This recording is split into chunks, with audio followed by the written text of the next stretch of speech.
Bueno, bienvenidos aquí al segundo episodio de Hablando con Datos. Segundo episodio de este podcast que estamos haciendo porque queremos pues utilizar nuestra experiencia por nuestro trabajo, nos dedicamos a levantar data y queremos utilizar eso para hablar de temas que son noticias y algunas investigaciones. Sí, muchísimas gracias por los comentarios y felicidades del primer episodio. Esperamos que nos sigan escuchando, que no sea nada más de una sola vez.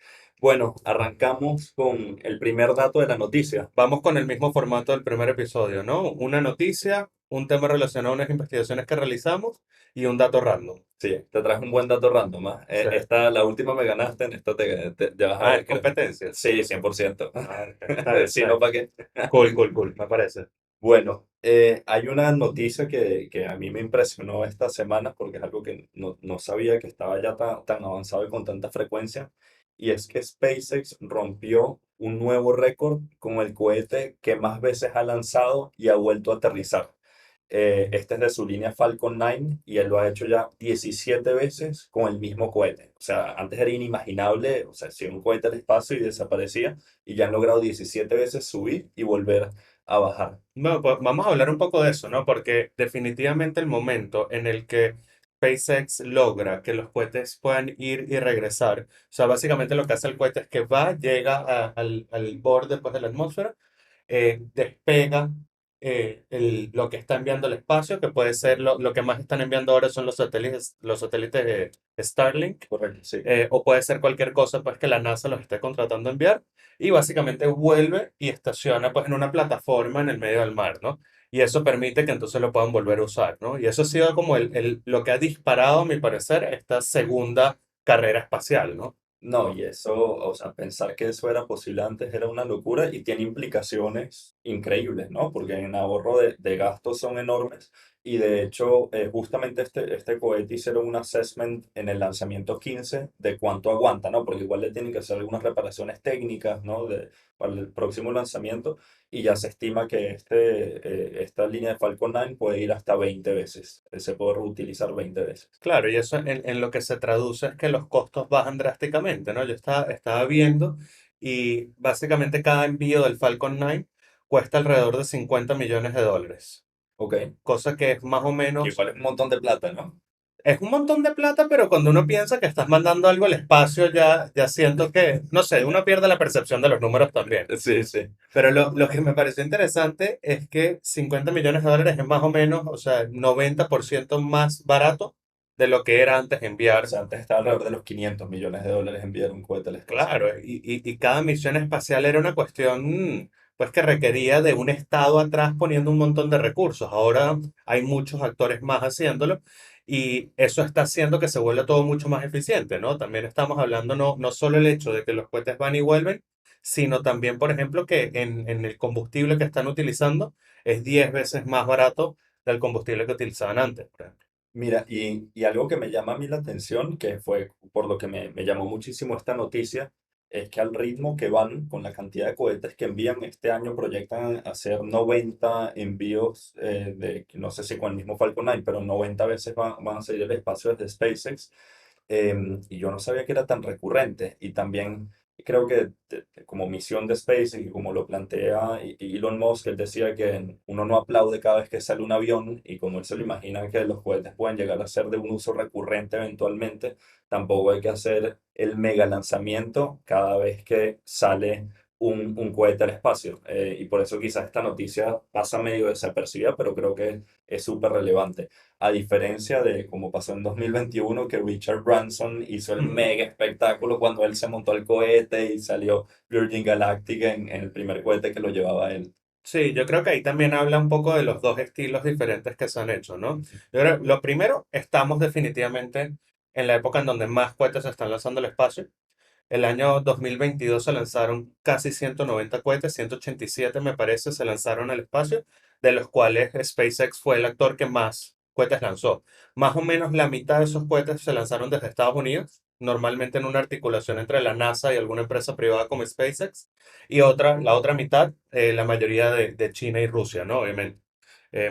Ahora, ¿Qué es lo que vemos? Pues que hay muchos más actores ahora involucrados en esto, ¿no? Tienes a SpaceX, que ha jugado un rol fundamental pues en avanzar tecnológicamente las cosas, más allá de lo que pensemos o no pensemos de Elon Musk, pero la empresa está jugando un rol en avanzar tecnológicamente el proceso de viaje al espacio. Tienes a Blue Origin, que es la de Jeff Bezos, Ujú. que está targeteando un poco más como Richard Branson, ese público consumidor final, es decir, quieren las cosas que han hecho hasta ahora van más en la línea de, oye, te llevo a pasear por el espacio, Claro, mientras que SpaceX se ha metido más en la competencia con lo que eran como los proveedores militares del Estado, tipo Lockheed y estas empresas que proveían de los F-16 y los aviones al Estado, ellos también eran los principales proveedores de la NASA y ahora SpaceX se ha convertido en el principal proveedor. Entonces eso también es un game changer donde las empresas de tecnología e innovación se han metido en los espacios donde están tradicionalmente el complejo militar fuerte, ¿no? y es una dinámica, claro, súper distinta hoy como lo está manejando Estados Unidos con estas empresas y ahora empresas de tecnología o que vienen en diferentes rubros y están entrando ahora en esto, no necesariamente de seguridad, comparado con los otros actores que sabemos que también juegan en esta industria de poder mandar cohetes al espacio como China y Rusia, en las que totalmente está en manos del Estado, ¿no? Y yo creo que eso en competitividad les va a jugar en contra con lo dinámico que se está volviendo Estados Unidos en este punto. Y algo que sí me llama la atención es como lo mencionas, la diferencia en estrategia que aplicaron las diferentes empresas y parece que el ganador 100%, sí, digamos, de estos tres personajes que eran los que estaban haciendo más ruido entre Jeff Bezos, Richard Branson e Elon Musk, es 100% SpaceX, ¿no? Sí, mira, fíjate, como yo lo estaba viendo ahorita, ¿no? Eh, Básicamente tú tienes un montón de competidores ahora, no son solo estos, ¿no? También está Boeing y también están estos que están vinculados al complejo militar. Hay unas startups que también ya están contratando con la NASA. De hecho, la NASA aprobó, creo que en el 2022 tuvo como 13 proveedores de servicios de viaje al espacio. O sea, una Cualquiera lanza cosa, quiere un estudio de mercado. esa hay que ir a ofrecerlo. Listo, sí, sí, le mando una propuesta ahí. Exacto. Pero es súper interesante porque, claro, tiene 13 proveedores. Y ahí entonces SpaceX se ha vuelto ese proveedor principal. De hecho, tuvo $2.000 millones en contrato en el 2022. Wow, O sea, ya estamos hablando de una sí. buena plata, ¿no? Em, y por el otro lado, estos dos se han ido a pensar en el consumidor final, de, oye, la experiencia de llevarte al espacio. Y eso ha tenido ha marcado pues una estrategia completamente diferente y unos resultados diferentes. Entonces yo creo que lo que o sea, SpaceX genera unos ingresos significativos. No sé ahorita si están quemando más plata, pero por lo menos tiene un revenue con contratos estatales fuertes. No sé cómo son los números de Blue Origin o de Virgin Galactic. Yo sí los estuve chequeando. De hecho, no sabía que los contratos con la NASA eran de 2.000 millones de dólares, pero sí vi que en ingresos totales, SpaceX hizo en el 2022 4.600 millones de dólares y quemó, sí quemó plata en el 2022, quemó 500 millones de dólares. Ahora, Virgin Atlantic quemó los mismos 500 millones de dólares, o sea, quemaron más o menos la misma cantidad de dinero, pero con unos ingresos de 2 millones de dólares. $2 millones, nada más. Nada más, o sea, 2 millones de dólares, tipo, quemaron 500 millones de O sea, dólares por vender y puestos que, en los por, viajes al espacio. exacto, y que tienen como unos fees de suscripción para ser astronauta comercial, ¿no? Algo en esa línea, pero eso, cobrando como que a personas individuales versus contratos con la NASA que está sacando SpaceX y Virgin Atlantic no está sacando ninguno. Sé que Blue Origin sí ha sacado un par, pero igual los niveles de facturación son menores y no hay tanta transparencia de eso porque no ha sido pública. De hecho, Virgin Atlantic, de las tres, es la única que ya hizo la IPO, es decir, que puedes comprar acciones en la bolsa de ellos. Y justo estaba buscando el dato cuando este Branson se lanza al espacio, que fue en tipo junio, no, julio 2021. El 2021 fue el año de la locura de inversión en estas Claro, empresas. sí, 17.000 millones de dólares captaron en inversión privada las empresas del 17. sector. Bueno, y además venía 2021 que venía todo esto funding y los VCs todavía súper activos y los private equity, los fondos grandes ahí. Y la acción de Branson llega a subir hasta 51 De Virgin Galactic. de Virgin Galactic, sí. No, mentira, más 55,9. Fue como el all-time high, que fue justo antes del viaje. $55.9 la acción. Sí, dólares, exacto. Y de ahí él viaja, hace todo el show y claro, la acción sube porque esto ni siquiera era, viste los números son, dan miedo, como la cantidad de plata que quema, pero como funciona el stock market, que al final es como la noticia y la gente se emociona porque va a pasar esto, Branson viaja al espacio, sube, sube, sube, sube, viaja, sale todo súper bien en el viaje, la gente va aplaudiendo y luego, el día después, la misma empresa necesita capital de trabajo y vende 500 millones de dólares. Y ahí fue donde la gente se empieza a asustar O sea, y 500 millones empieza de dólares en en acciones. acciones. La vende la misma empresa como que les lanza el mercado para con esa cash seguir trabajando. Y de ahí empieza la bola de nieve, la bola de nieve baja, baja, baja y la acción vale hoy 1,71 dólares. O sea, si tú metiste en el momento que te emocionaste y le metiste $100 a Virgin Galactic, hoy esos $100 valen $3. Un 3% de su valor está ahora Eso es la una acción. locura. Es una locura porque además, o sea, la cantidad de gente que que movilizan estas empresas para captar esos recursos y una caída astronómica. Yo creo que ese es uno de los puntos que más polémica genera también, ¿no? O sea, cuando pensamos en el viaje espacial, eh, obviamente empieza toda esta especulación de que, bueno, ¿qué pasa si llegamos a Marte, ¿no? Ya están llegando los rovers, ya Elon Musk ha mandado rovers a Marte, o sea, ha contribuido en esos proyectos. O sea, y sabemos que es un personaje altamente volátil, por decir lo mínimo, ¿no? No sé si yo confiaría el futuro de la humanidad en Elon Musk, pero ¿qué pasa cuando empezamos a llegar a estos sitios, ¿no? O sea, ¿cómo se maneja esta situación cuando los actores que están participando en que lleguemos son los actores privados? Y yo creo que eso es una discusión que no está ocurriendo lo suficiente y que es altamente pertinente. O sea, estamos apostando a que estas personas se vuelven una especie se podrían volver en una especie de colonizadores y con los egos que manejan estas personas, no sé si es el escenario ideal de conquista espacial que podríamos pensar, ¿no? Sí, y yo creo que la legislación fuera de la Tierra es algo que yo sé que es algo que se trabaja y se va a ir desarrollando. Yo sí creo que falta todavía un tiempo, no sé cuántos años serán, pero falta tiempo definitivamente hasta poder llegar a pensar en vida en Marte. Yo creo que va a ser un proceso, pero como vemos a veces se mueve mucho más rápido de lo que esperaríamos. Nada, yo creo que es algo que definitivamente vale la pena seguir a detalle, sabiendo que los avances tecnológicos que ya van en torno al espacio ya no son tanta noticia como antes porque son cada vez más comunes. Y hablando de la volatilidad de Elon Musk, justo con bueno, la compra de Twitter, que ahora se llama X, una de las decisiones que tomó también es que los streamings de los lanzamientos al espacio que hacen, nada más se pueden sacar por X, o sea, ya no lo puedes ver por YouTube, ya no lo puedes ver O sea, por monopolizó la Facebook. transmisión de su propio negocio. Tal cual, tal cual. Pero la resolución de X no es tan buena. O sea, no está pensada la plataforma para tener una resolución como lo tiene YouTube, por ejemplo. Y la NASA también hace las transmisiones en vivo.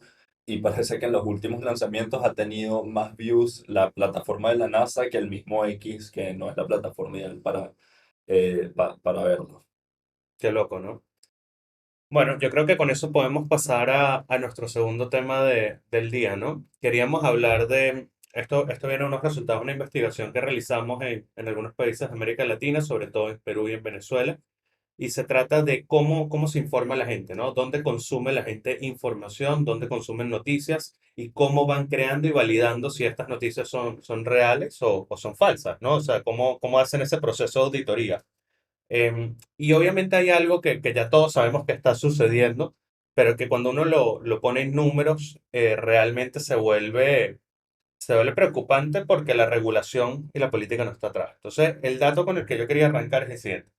En Perú, y esto es similar, la tendencia es similar en otros países de la región, la fuente principal de información hoy está en las redes sociales. 62% de las personas usa Facebook como principal medio de información o como uno de los principales medios de información, mientras que el consumo en televisión nacional, que vendría a ser el competidor más directo de medios tradicionales, está en 57%.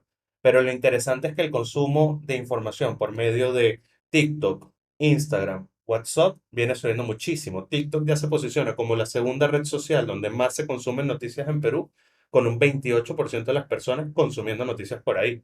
mientras que cosas como la radio o el periódico vienen cayendo durísimo, en 24% la radio nacional y 25% el periódico. Entonces, las redes sociales, que son estas entidades donde no existe un editor, donde no existe un proceso de validación de las noticias realmente fuerte, se han vuelto el principal medio por el cual se informa la gente en la región. Ese dato genera, por un lado yo tengo como mixed feelings con el Sí. tema, porque como bien mencionas, no está regulado por una entidad, pero por el otro lado democratiza el que seas una persona que publica, no tienes que tener un gran medio de comunicación para poder difundir cierto tipo de información, sino que democratiza esto, pero creo que hay dos riesgos, a mi manera de verlo, que hay que ver cómo manejarlos. El primer riesgo es cómo puedes ver que la información sea veraz. O sea, la cantidad de personas y el spread de fake news que hay es brutal. Es brutal y a la gente le encanta un fake news. O sea, le encanta como ese tipo de contenido, la manera en que lo muestran. Y las personas que lo generan saben ya cómo generar contenido que genere atracción muy, muy Ujú. rápido, que no necesariamente es la realidad o el dato conciso. Y el segundo punto es que las redes sociales, cómo funcionan, piensan en cómo optimizar la cantidad de vistas y reproducciones o la cantidad de contenido que consume cada uno. Entonces lo que hace es, si sabes que un tipo de contenido funciona bien contigo, hace que el algoritmo trabaje para que te siga apareciendo ese contenido y lo que hace es que te pone en una caja y dejas de ver distintas opiniones o distintos tipos de noticias, sino siempre lo mismo. Correcto, se vuelven cajas de resonancia, ¿no? Uno empieza a consumir el mismo tipo de información que uno viene consumiendo y uno tiene en redes sociales normalmente a gente, o sea, uno conecta y tiene como amigos o seguidores, o lo que sea, a personas que normalmente vienen de un mismo ecosistema que tú, tienen opiniones similares. Entonces, normalmente lo que está sucediendo es que entras en este proceso de autovalidación, de que todo el tiempo estás autovalidando tu opinión, en verdad en vez de recibir fuentes que sean más diversas y validadas, ¿no?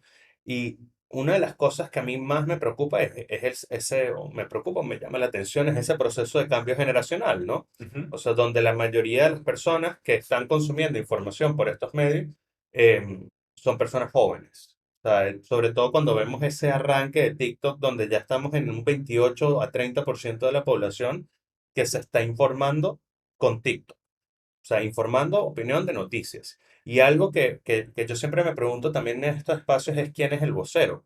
Porque TikTok es una red donde uno consume normalmente información en videos y tal. Y entonces hay una persona que te está dando esa información. Pero ¿quién es el vocero? ¿Quién es esa persona que te está ayudando a crear una opinión sobre un tema de alta trascendencia?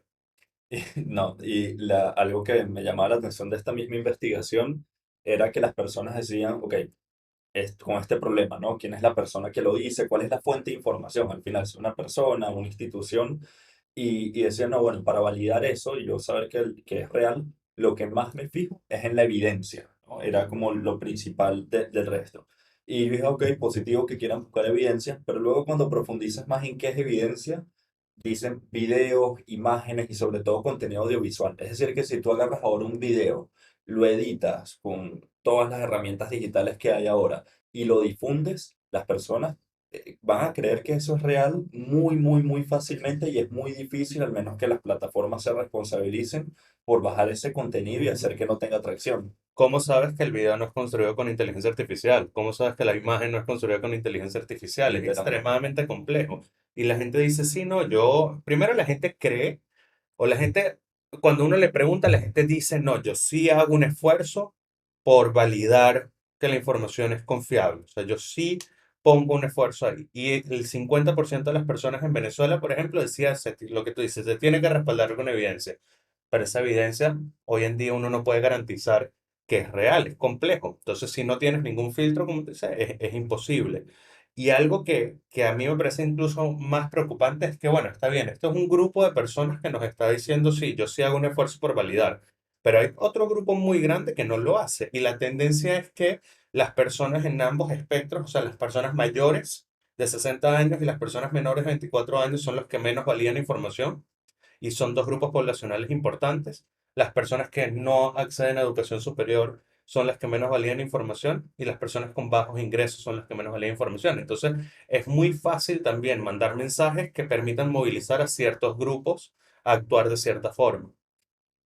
Y la gente creería que antes, o sea, antes como la televisión eran los que controlaban y la radio era la que controlaban cuál era la agenda y de comunicacional, y sí, pero era predecible, ya sabías, ok, si yo veo este canal, este es el tipo de información, el tipo de opinión que tienen, mientras que si veo este otro, tienen otro tipo de Ujú, información y uno sabe más o menos qué esperar de ellos.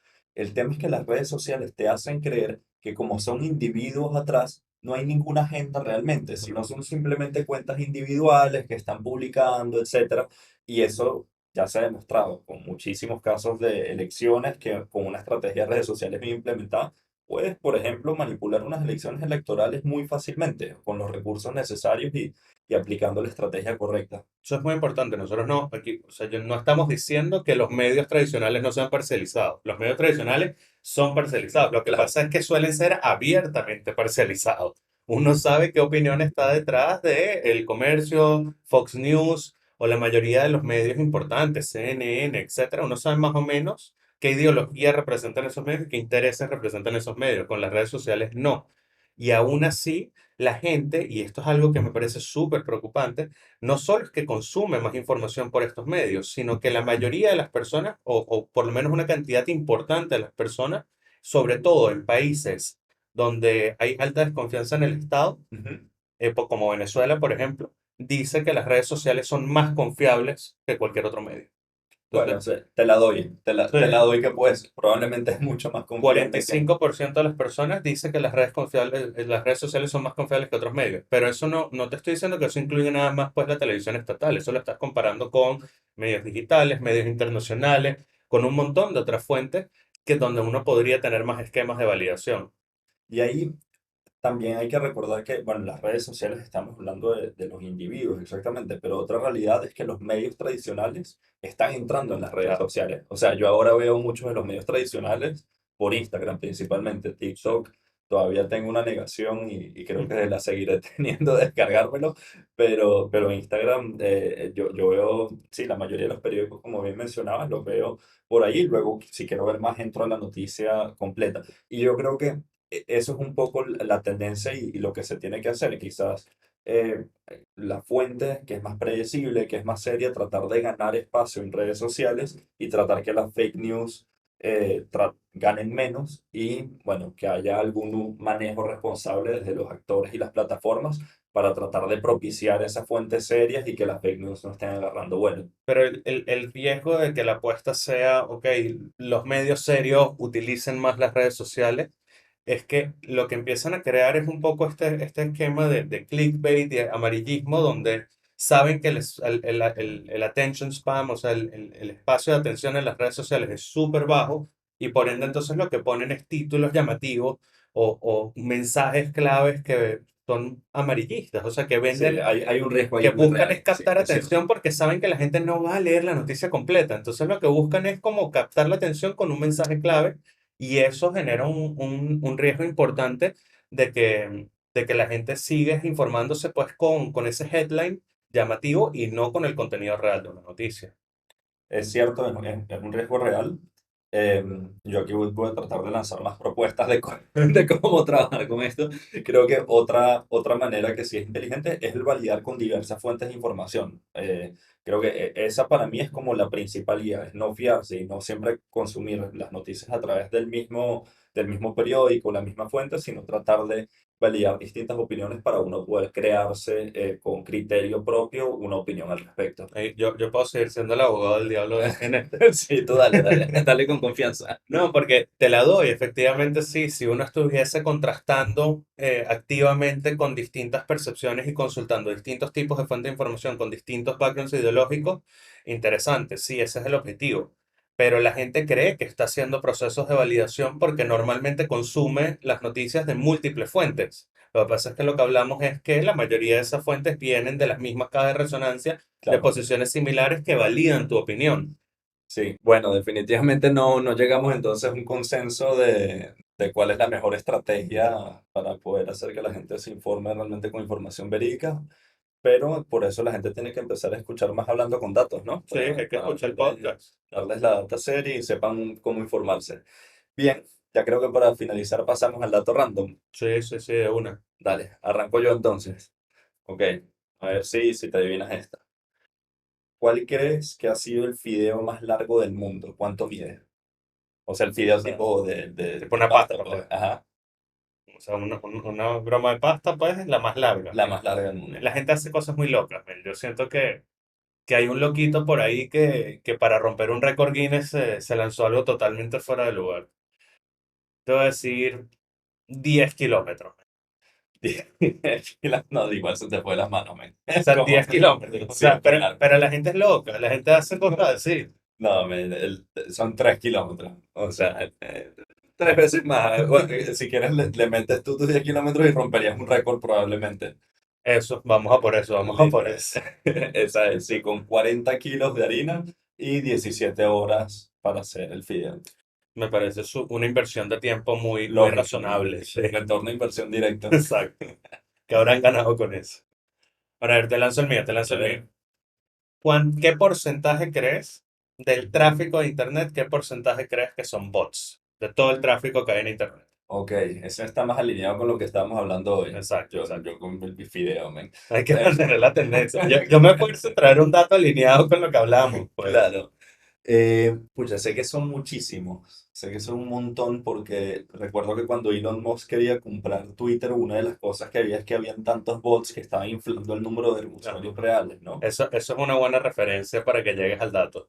Mm, Te diría un 60%. No, 60% está alto, pero sí es un montón, es como el 43% del tráfico del Es 2022 alto, es bien fueron alto. bots. Y eso es justamente lo que estábamos hablando con el tema de los medios, ¿no?